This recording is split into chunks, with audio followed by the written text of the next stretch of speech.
All right. Hello, everybody, and thank you for joining us as we talk about incorporating service learning into your course.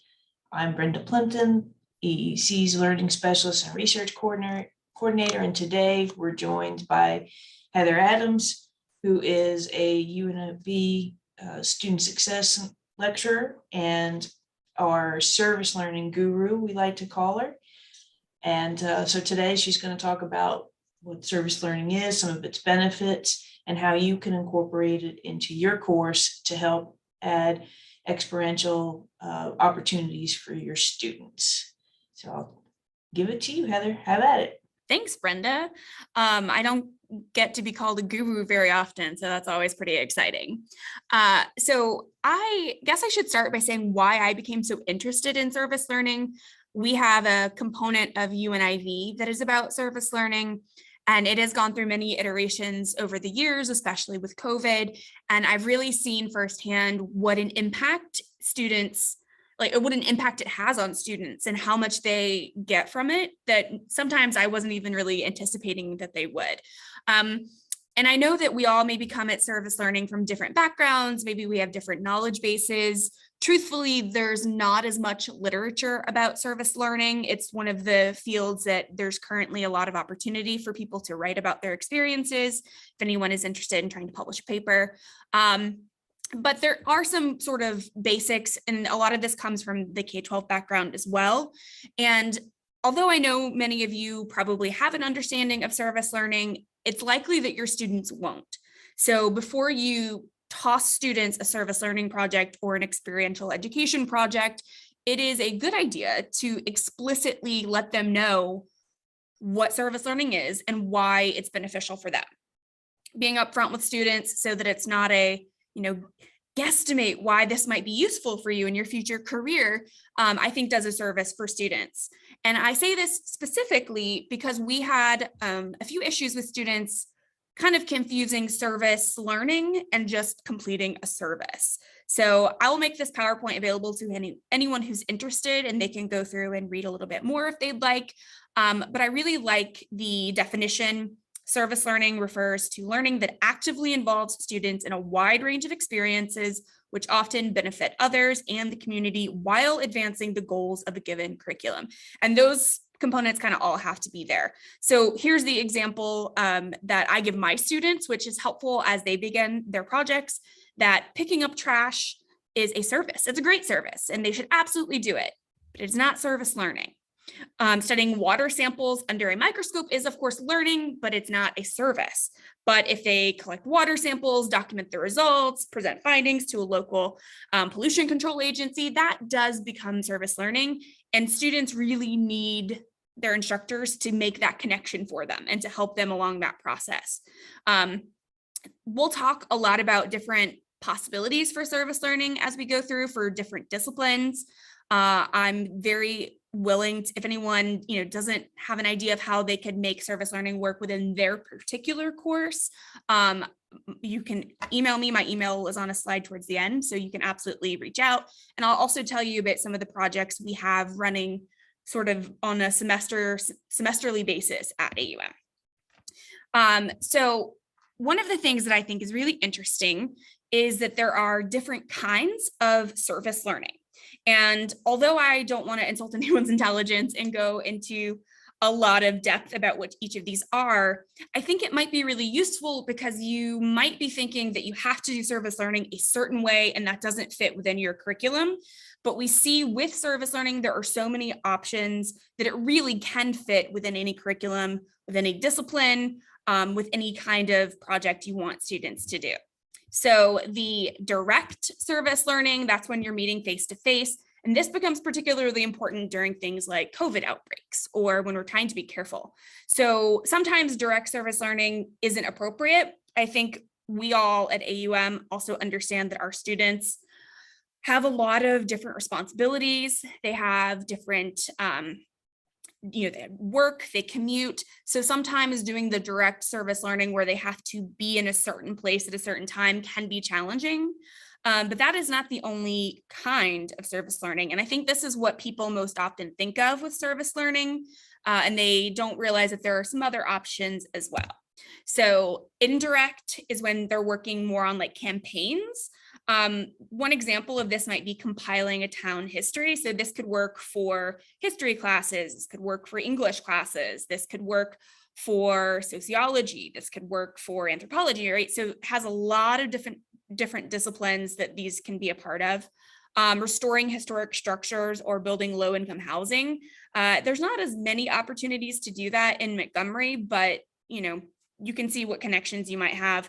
We do a lot of removing invasive plants, especially on AUM land, because we have quite a bit of those trails that go in the back. And that can help restore the ecosystems for public use.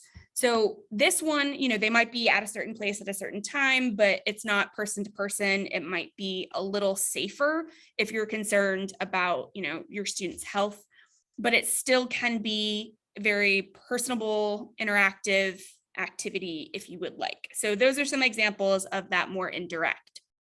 Depending on the course, right, there's research-based as well, which really involves more, it might be more like a research project that we consider, but it gives your students an opportunity to do some undergraduate research, which is always really great. And the Experiential Education and Engagement Center can help with that. But this is a really good one as well, because part of what we want is for our students to practice the research, practice the learning. And research is going to be a part of any service learning project that students do, or at least it should be. And so this is a way where if you're teaching an online class, right, where it might be harder to get students together, this becomes more of an option where you can have them create guides. With social media and the internet, it's really easy to share those and make sure that those things become a service. It is easy to reach out to elected officials as well. So if you're doing water sampling or something like that, compiling a report and sending it to the mayor or other representatives are absolutely options that you can do for a service learning project that students will be able to see immediately how that could benefit the community that they're in, and they'll be learning along the way. So that's another option. And this one is a little similar with advocacy service learning. So this is one where we did a lot of this in 2020, because this is when we were trying to be really separate. We didn't want our students to have to congregate in close quarters. And we also were sort of recommitting ourselves to our DEI commitments. And so we had students do a lot of research on different issues that they wanted to practice some activism or advocacy for. One of my favorite ways to do an advocacy service learning project is by having students research issues and write letters to representatives, or like editorial letters to newspapers, which is always really useful. And that can be in any discipline, right? So if there's a major issue in a field, in your field, you can see what the community thinks about it. You can have your students write op-eds. All of those can be service learning projects and help get those students connected to another resource. I did some writing for a college newspaper when I was a college student, and just that aspect of having my writing be published was a huge boost to my personal self-esteem, my self-efficacy, and all of those things are so important for our students as they continue their academic careers. Information campaigns are something that's, I think, really relevant in every discipline that we have here at AUM. Different needs from our community that we can help address and highlight. So even if you are, in the business school, perhaps, as they were going through their business closet, they had some leftover or some extra clothing. So finding a way to donate that to the community, or go out and help people in the community who are going to be applying for jobs. There are a lot of those things happening in Montgomery currently, where they're coaching community members on how to put their best foot forward in job interviews and things like that. And I think that could be a great learning experience for students as well. We have had some projects at AUM where an honors class, an honors history class, I believe, reached out and tried to affect some legislation, some local legislation. And that was a really great experience for those students as well, to see the impact of their work, which I think, if you're put your mind back to when you were a student, seeing why what you were learning was important and the impact that it can have is such a boon to the learning process. It really makes students more willing to sacrifice, to learn, to, really put forth the effort to have something that they can have at the end rather than just a grade, right? Knowledge that they can continue forward. I wanted to point out these NACE competencies as well, because with service learning, when I say the options are endless, it's kind of true, right? If you can think it and you can formulate it into some kind of action for students, it can be a project. And we'll talk again, about some ideas at the end here, but these are the competencies that employers and colleges are hoping that their students have by the time that they're into the work field. Now, I think college education has a function well beyond simply preparing students for employment.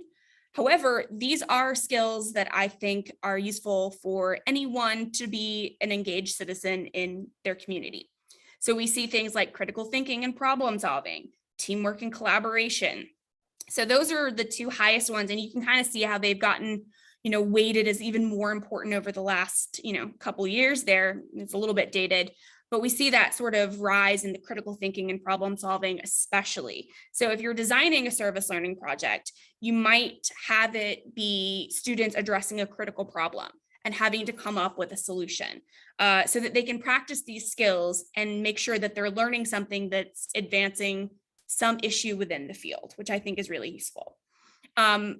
One of the options that I have done with students is podcasting, which is very fun. I love podcasting, but it's also been really useful for students to start learning a different technology than they're used to.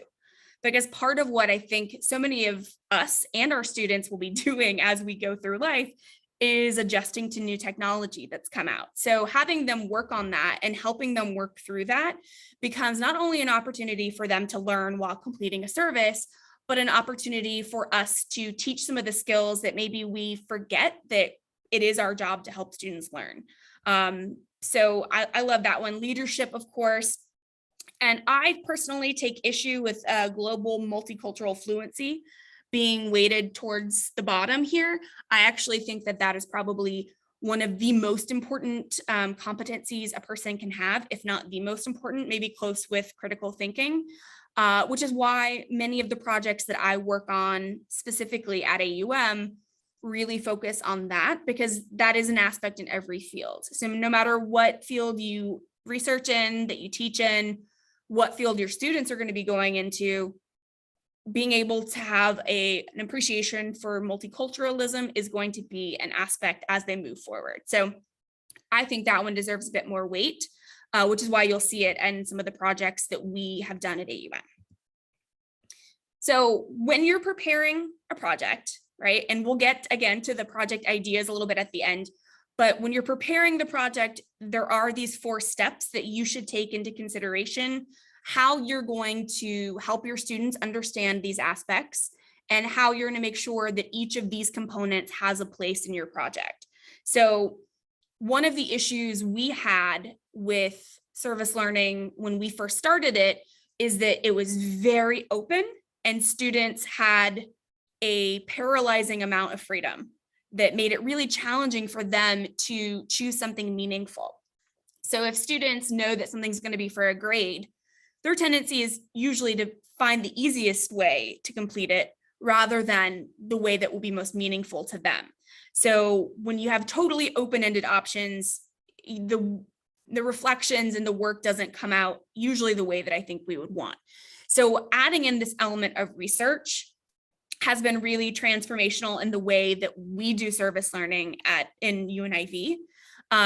We have had some cases where students have to go out and conduct their own research and find their own sources. And we've also done some projects where we've given them sources to read through and reflect on. And we found success in both ways. So either way you want to do that, I think is totally fine, as long as you make sure that research component happens early and that students can tie what they're learning in class, what they're learning in the service, to the service that they do. The preparation and design, I think it works best when you prepare really structured projects for students. Again, the open-endedness is something that we often expect students to just be able to come up with a great idea. How hard is that?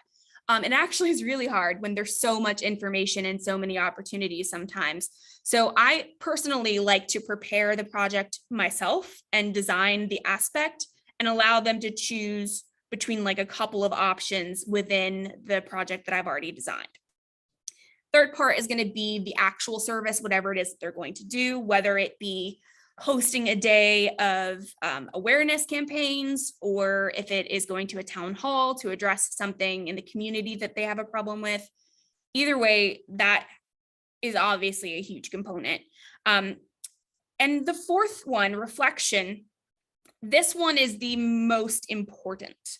So even though the service itself might be kind of the most taxing or the most challenging to complete, definitely the most time intensive, the reflection is where your students are able to make those connections. So it's very, very important, even if you are not in maybe a humanities class or something where, you know, you do a lot of reflective writing assignments.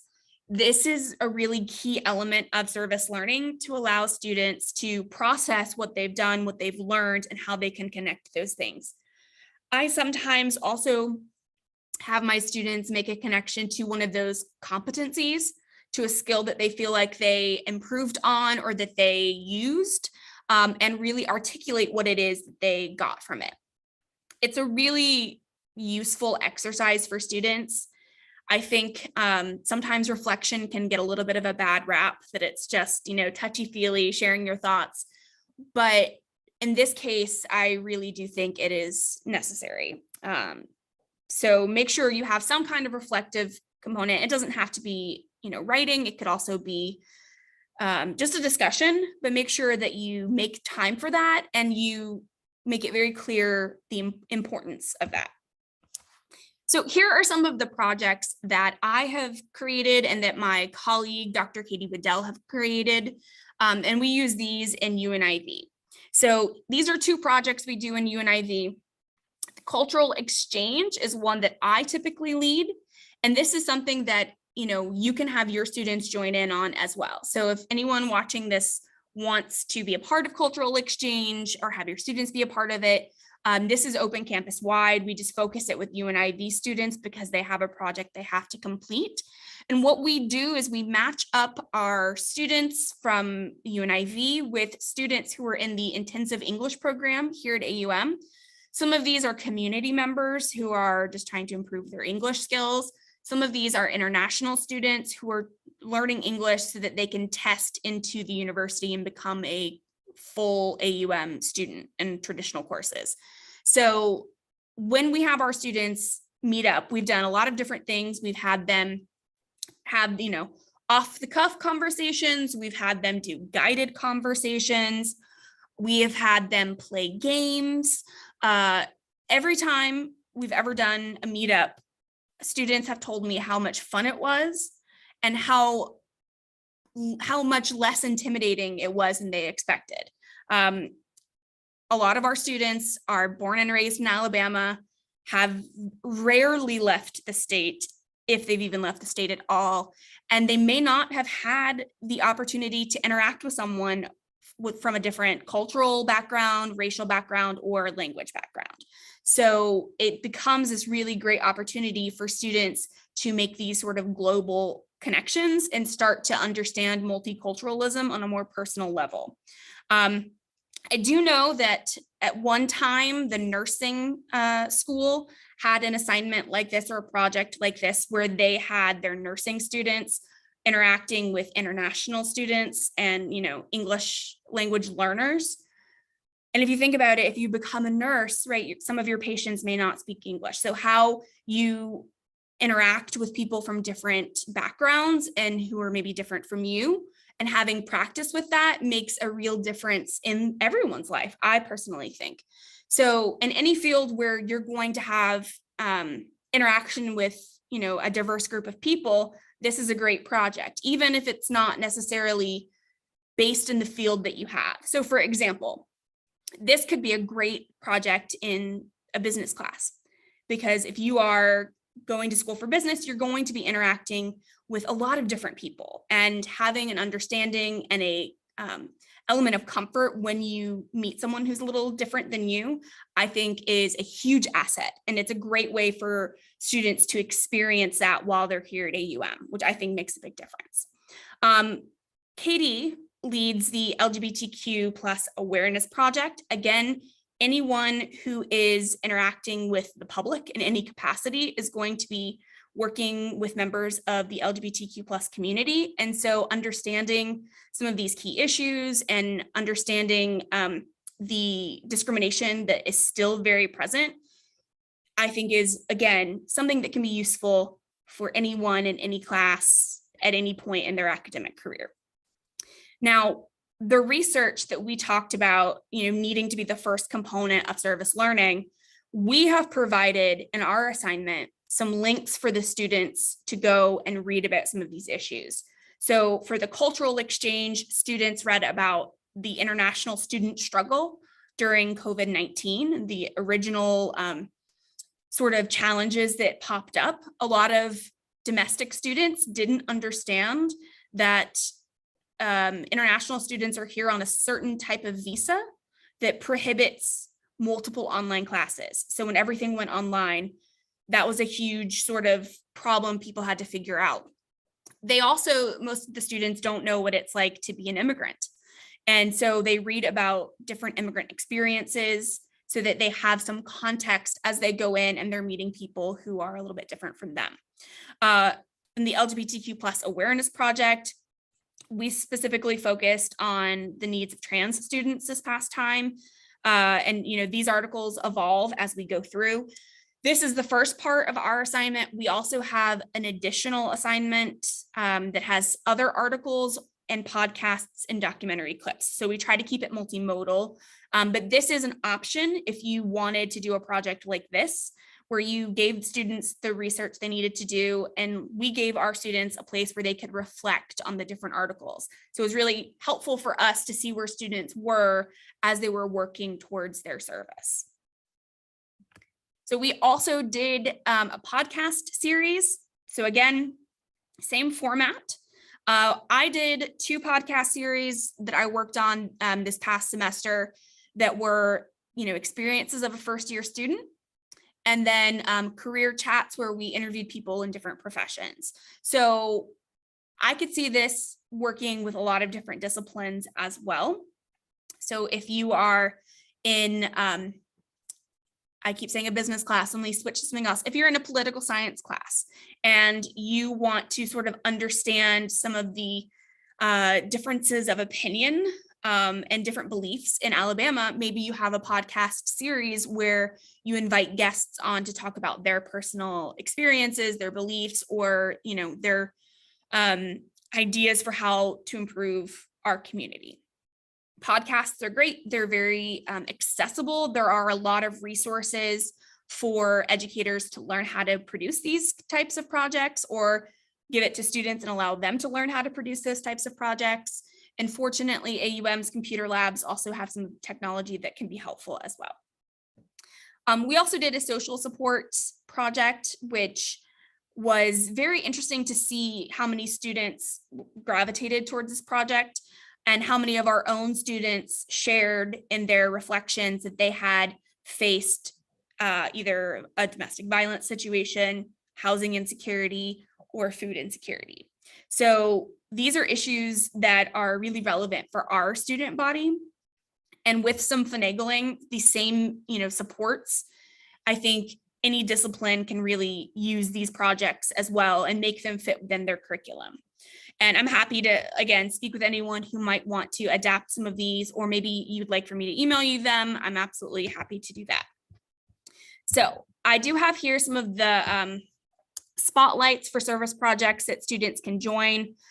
I will be doing cultural exchange every single semester that I am allowed to, because it is such a joy to watch a group of students from 6 different countries all screaming about the same K-drama that they watched the previous night.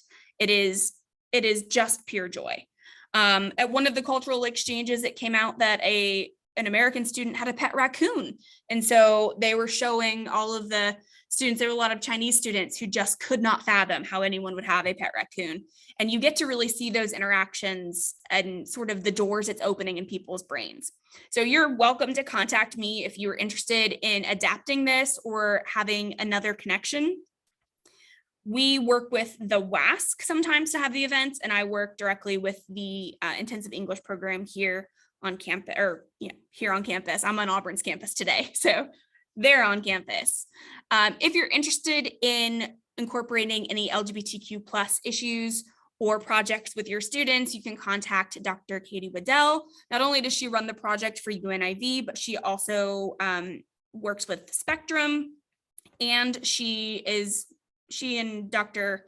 Catherine Gooch are doing the Safe Zone trainings here at AUM for the next bit as well. So a really great resource there. The other project that I wanted to sort of briefly touch on, we have a connection with Shady Street, and they are trying to create a downtown space of green space that pays sort of tribute to the rich cultural history and acknowledges some of the issues of the area. Some of the projects that are happening there are collecting oral histories. So that can work for a number of courses as well. If you're trying to incorporate some kind of service learning project, they're removing invasive species. They're allowing for people to adopt certain sections of the property in order to help sort of revitalize it. They're going to be doing some markers for different, historical items and different, educational items.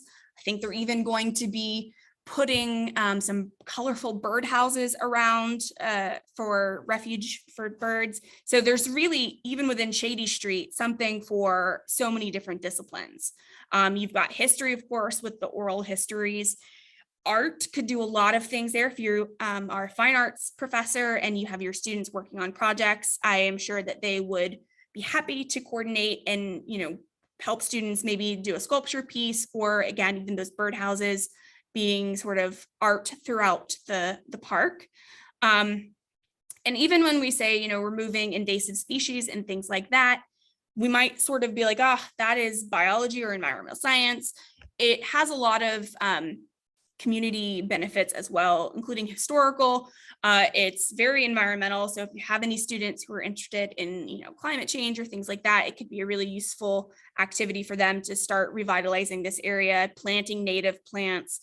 But it's also good for mental health. So if you're working on, student mental health or trying to help students decrease anxiety, there's a lot of research that shows being outside is going to be super helpful, but specifically hands in dirt, something about the bacteria increases our sense of well-being.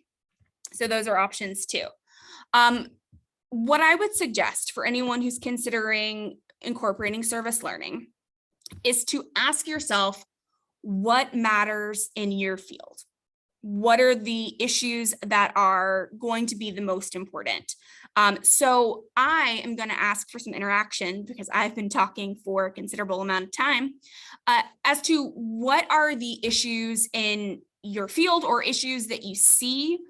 So even if, it's not necessarily in your field, what are some things that you think of culturally that are incredibly relevant as of now? So I'll say I work with first year students. What matters in my field, I'm really interested in the way that students engage in civic action as a community member and how they take care of themselves. So a lot of when I try to incorporate service learning, I try to have it kind of match one of those things. What are we doing for the community that we live in? What are we doing to take care of ourselves? And, how are we making sure that in the last 2 years of nonsense that we are taking care of ourselves to the best of our ability? So Brenda, Scott, or Eric, any ideas for you guys about what is something that you feel like really matters?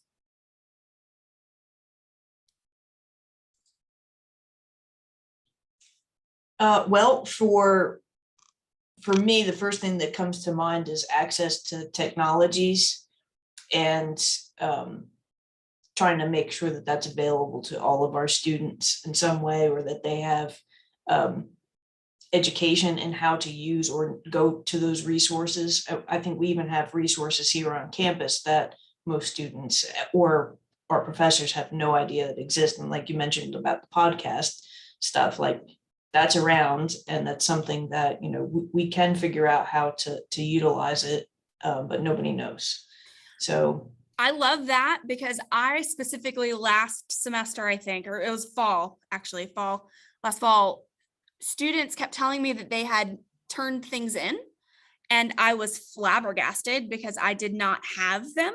And I realized that they were working in Microsoft Word, but thinking of it like a Google Doc that I had access to. So they weren't saving, and then uploading. They were just saving and assuming that I could have access to it, which blew my mind, because I think we typically think of students as being more tech savvy than we are. At least I do.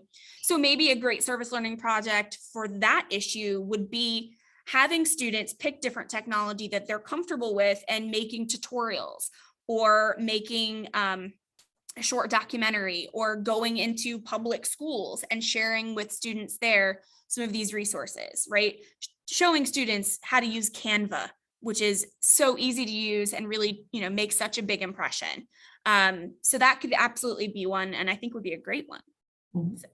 I think a tutorial for that would be good, because there are some students who still try to submit things to their professors on their phones, or they take exams on their phone, and it stops like halfway through, and they lose their connection. But one thing I've done for like the last 20 years, and unfortunately it's coming to an end pretty soon, is I have a relationship with, it used to be Black Belt Press, now it's New South Press, and they publish books on African American history, Alabama history, civil rights in Alabama, and they've published a lot of books and created a lot of awareness about what life was like during the civil rights movement, oral histories, African American culture in the 60s and 70s. And there have been a lot of books published, and the students have helped contribute to those books. They've reached out to people with oral histories. Unfortunately, the people who own it are getting on in the years, and they've sold it to University of Georgia Press. Oh, wow. I didn't know that. Yeah. So they're not going to be doing much pretty soon, but they've done a lot for Alabama. I mean, a lot of the most important books about African American history in the state of Alabama comes from their press. Wow. And so I've been doing that for 20 years, working with them, sending them 2 or 3 students like the last 20 years. But I think that's been helpful, and the students have really found it enriching. Plus, they get to see a book being published from the time a manuscript is sent to the publisher, to being read, contact with the author, reaching out to people for oral histories, press releases, actually seeing the book being made. It's really cool. That's a great experience. I hate that that's going to be ending soon. So maybe your students next that you have, and if you want to continue a project like that, you can ask them how they might go about adapting that. Because my first thought is creating an account on social media like TikTok, and creating a resource of these oral histories that are told, that students can have access to. That unfortunately, I'm not so sure that texts, like physical books, are going to be as like prevalent in the next time here. But maybe we could have students do some kind of media campaign for the same kind of issues. I think that'd be great. What do you think, Dr. Sterling? Yeah, but I should tell you, I'm a lot more familiar with books than I am with TikTok. Well, your students will probably say the opposite. So, but I mean, that's an idea, right? We have quite a few different opportunities in Montgomery. I think that's sort of one of the few well, not few, one of the benefits of living in the capital. So in addition to Shady Street, which we have a collaboration with, and, you know, it seems like it's going to be such a great thing to have that space in downtown Montgomery. You know, the Humane Society in Montgomery is always needing support. And this is one that I used to really sort of try to keep my students from doing, because a lot of them just wanted to go play with cute puppies, which I also want to play with cute puppies. So I understand the impulse. I'm not pushing back on that. But what could they do that would really make an impact? And so maybe instead of going and just playing with the puppies, the students do a research project about, you know, why it's important to spay and neuter your dogs and cats, because a lot of cultures, it's just a different perspective on, you know, a lot of people think that neutering or spaying a pet is not nice. And so helping educate about that policy might be, in addition to playing with puppies, a great way to include a service there. If you're a business class, why don't you see about doing some marketing or doing something for awareness for the Humane Society? If it's a photography class, maybe going and helping them update their postings for animals. An English class could do that too, right? Go play with a dog for a little bit and write a really killer adoption ad for them.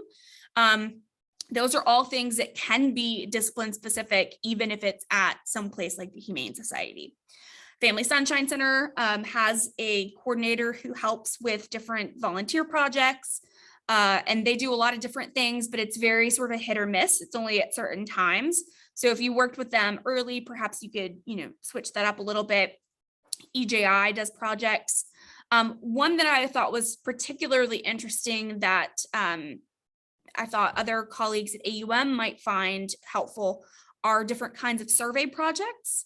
So for example, if you were doing any kind of psychology, political science, sociology, you could do a survey of as many people as you could in Montgomery and, you know, try to read through those results, see what it says about our community and the community needs at the time, and propose some suggestions to local government.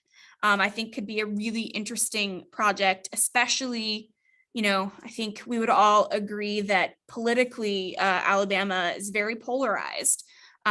And it can be challenging to have some of those conversations. So maybe this is a conversation starter for some of those issues. We have stuff at AUM if students can't leave campus, right? A lot of our international students don't have cars.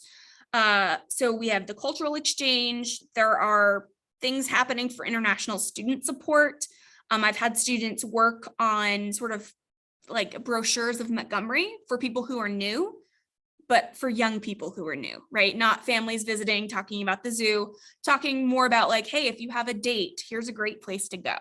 And, you know, we kind of laugh, but that's a huge service to someone who's in a new place and they don't know the place. And maybe they're a little too anxious to, you know, just start up a conversation in class. Awareness campaigns, I think, are always really useful. And we have a lot of luck with that at AUM on the quad, especially. And I do believe that they're actually changing a number for the National Suicide Hotline. I believe it's going to be 999. So that's something that will be really helpful to spread awareness about as it becomes, like, if it comes into action, which I think isn't happening in July. So that's something that, you know, not everyone will know, but maybe it's easier to remember 999 if you're having a personal crisis than it is to go look up a number for a national suicide hotline or remember that song where the guy raps it. There's also some stuff happening with the land that AUM is on. So some of those back trails, I know they're doing some investigation of different plants that are back there, but also some more like anthropology type things that they're looking at back there. So that could be something if you have an interest in that. Another one that I think is really interesting for discipline specific. So maybe, you know, maybe Dr. Sterling, TikTok is not your thing, but perhaps you could start a podcast, right? Or perhaps students could start a podcast and publicize it, right? Or share it and try to, you know, get people to listen.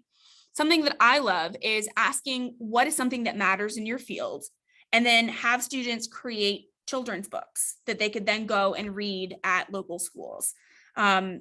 That one can be controversial depending on what the issue is. So, you'd have to sort of check in, but it is an idea, and having students take something complicated that maybe they've worked on a lot and have to boil it down into something that they could explain to a 5-year-old is a really good practice for them.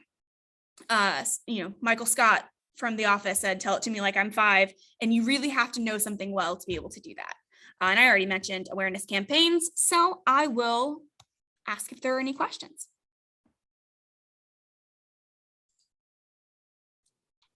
I have one. Heather, you said that cleaning the riverbanks, or removing invasive plants is not service learning, but restoring historical structures might be, because they're both helping the community. Mm-hmm. So what is the difference? So that's a great question. I think for invasive plants, it's the learning component, because that's what you really want. You want it to have service, you want it to have learning. And so like just picking up off the riverbank inherently doesn't have a learning aspect, but if you change that in some way to calculate how much garbage you collected, and then the time frame, and then if you go a second time and you collect more garbage, you can kind of anticipate how much garbage is being polluted or is polluting the area. You could turn that into service learning. For invasive plants, I think you have to do a bit of work to really turn that into a great service learning project. It is one we've done a lot of, but I think that's where the instructors have the opportunity to really pull back why they're having students do this, or why it's going to be beneficial to their learning. And perhaps it has less to do with the discipline. I mean, it might.